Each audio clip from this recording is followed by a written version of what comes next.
2.5 লাখের বিপরীতে 30 লক্ষ টাকার নোটিশ, হোমনায় ব্ল্যাঙ্ক চেক ও সুদের কারবারে হয়রানির অভিযোগ।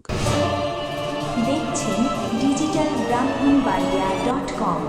আমরা স্বাধীনতা ও উন্নয়নে বিশ্বাসী। আওয়ামী লীগের আমল থেকে শুরু করে বর্তমান সময় পর্যন্ত চক্র সক্রিয়, ভুক্তভোগী বাবুলের আকুতি। কুমিল্লার হোমনা এলাকায় মিথ্যা ও হয়রানি করার উদ্দেশ্যপ্রণোদিতভাবে 2.5 লক্ষ টাকার আসল পাওনার বিপরীতে 30 লক্ষ টাকা পাওনা দেখিয়ে আইনি নোটিশ পাঠিয়ে এক ভুক্তভোগীকে চরম হয়রানি করার অভিযোগ উঠেছে।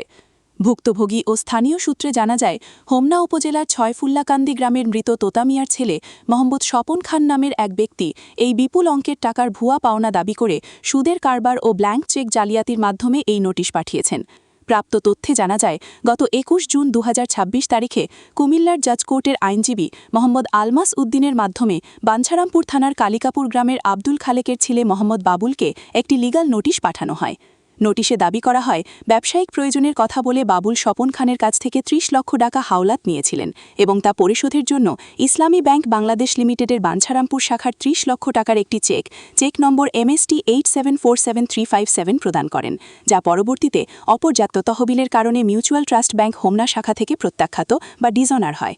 ভুক্তভোগী বাবুল অভিযোগ করে বলেন, আমার কাছে স্বপন খান প্রকৃত অর্থে মাত্র 2.5 লক্ষ টাকা পায়, কিন্তু সে সম্পূর্ণ উদ্দেশ্যপ্রণোদিতভাবে এবং আমাকে সামাজিকভাবে ও মানসিকভাবে হেনস্থা করার জন্য 30 লক্ষ টাকার এই বিশাল অঙ্কের মিথ্যা আইনি নোটিশ পাঠিয়েছে। শুধু আমি একাই নই, হোমনা এলাকার বিভিন্ন সাধারণ মানুষকে সে দীর্ঘদিন ধরে ব্ল্যাঙ্ক চেক ও সুদের কারবারের ফাঁদে ফেলে নানান রকম হয়রানি করে আসছে। ভুক্তভোগী আরও জানান, অভিযুক্ত স্বপন খান বিগত ফ্যাসিস্ট আওয়ামী লীগ সরকারের আমল জুড়ে ক্ষমতার দাপট দেখিয়ে এবং স্থানীয় প্রভাবশালী মহলের ছত্রছায়ায় সাধারণ মানুষের ওপর এমন জুলুম নির্যাতন চালিয়েছেন।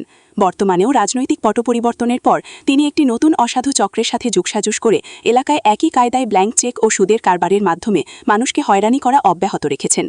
স্থানীয় বাসিন্দাদের সাথে কথা বলে জানা গেছে, এলাকায় এমন বেশ কিছু চক্র সক্রিয় রয়েছে, যারা নিরীহ মানুষকে জরুরি প্রয়োজনে সামান্য টাকা ধার দিয়ে কিংবা ব্যবসায়িক অংশীদারিত্বের কথা বলে কৌশলে স্বাক্ষরযুক্ত ব্ল্যাঙ্ক চেক হাতিয়ে নেয়।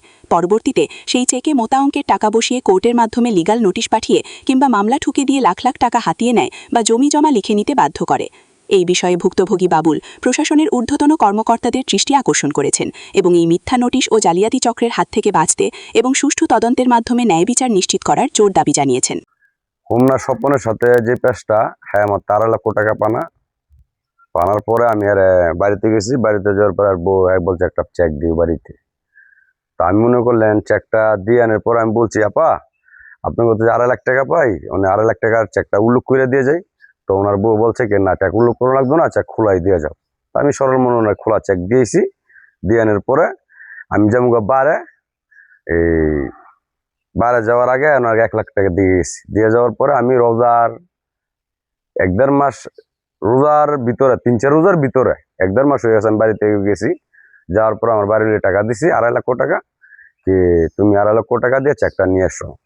তখন বাড়িতে আসছে, আইসা বলছে আমি চেক পাই না, চেক হারাই গেছে, বিচারে পাই না। আমি আর বলছে বিচারে না পেলে চেক ছাড়া তো আপনার টাকা দেওয়া হইব না। তখন বলছে দেখবো আর এটা করবো এরকম ভাবে মনে করলেন এই হোমনা স্বপনে মাথা ভাঙ্গা বাড়ি। হ্যাঁ, তবে হ্যাঁ, এরকম ভাবে অনেক লোকের হস্তনস্ত করে অনেক কিছু করছে। এই সুদে লাভে টাকা দিয়া অনেক কিছু করছে। হ্যাঁ, আমার ওইটা ইউজ করতে চাইতেছে। এখানে আমি আপনাদের কাছে মানে সঠিক বিচার যেটা এটা চাইতেছি, এটা তদন্ত করে যেটা ভালো হয় আপনারা সেটাই করেন। বেটার বউ আর বেটা আইসে সপন বউ আইসে নি আইসে পরে আমার ভাই বোর লোকে জহাজি করতেছে। হ্যাঁ, আমার ভাই বোটা আর হাঁটছে, হাঁটার পরে কয় শেখরাই লেছি। তো শেখরাই লেলে বেটা যারা কই দিব।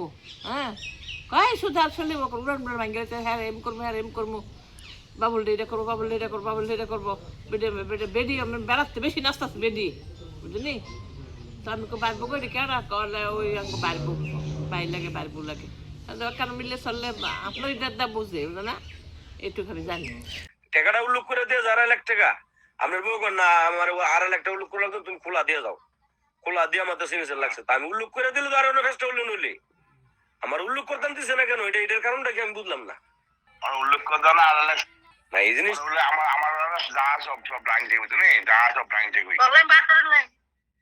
সব ব্ল্যাঙ্ক টেক বুঝলি। আমি বলে বাটপারি করছি, আমার বলে বাটপারি, আপনার বউ এটা কোনো কথা হয়েছে? আমার লগে বাটপার আপনার লাইফে হইছে নি কইতে পারবেন না আপনি বাটপারি কোন সময় পাইছেন আমার কাছে হ্যাঁ আমার তো আপনার বউ বাটপার তোর করলাম বাটপার দিকা আপনি আমার লগে আরো 22 বছর 23 বছর ধরে চলতেছেন কইতে পারবেন না আমার লগে কোনো 2 নম্বর পাইছেন আপনি লাখ লাখ টাকা ইনকাম করছেন মিয়া মানে 22 বছর 23 বছর আমার লগে কোনো ইয়ার বুঝ নাই বলে কোন বাদ না আমার লগে বাদ না এটা জীবন বাদ না কোন লগে ঠিক আছে পাঁচ দোনা জোয়ানে যে আপনি কোন সেক ফাইনা বিজে এটা মানবো গড়া এই জিনিসটা বুঝবো গড়া না কি কইতাম কও ওরে জিঙ্গান আপনি বাড়িলে বালা করে জিঙ্গান আমার কথা শুনেন আমি কইছি আপনি রোজারিদের ঘরে ফেস ব্যাংকে দিমু আমি আমি নি না আমি আমি রোজারিদের ঘরে ফেস ব্যাংকে দিমু কইছি ওরে জিঙ্গান সেক তো নতুন বিচারছি কও সেক ফাইসিনে জিঙ্গান ফাইলে আমার জানান আপনি ফোন দা ঠিক আছে এই কথা এটার লাগি আপনি ফোন দিছি আমি চেক বইছার আপনি টাকা দিতাম না আর ফাইতেন না টাকা আপনি আমার কাছে ভাই এটা আমি আপনার কাছে ডাইরেক্ট ক্লিয়ার কাট কথা কইলে দিই আর চেক বই হইলে